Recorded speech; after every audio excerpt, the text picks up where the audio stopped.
So, because state classes are actually stories of our faith. So you can really see po, no? Now, yes.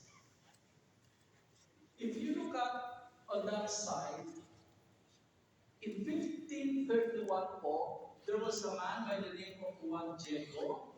Doon po, makikita niyo po doon, Juan Diego. He is a native Indian, Mexican Indian. Malasanin po siya, may pagmamahal sa Lord, at mabuti po siyang tao. And the lady appeared to him. So makikita niyo doon, the lady appeared. Our lady appeared to him. Ang lady may request sa kanya. Sabi kay Juan Diego, ang sabi kay Juan Diego,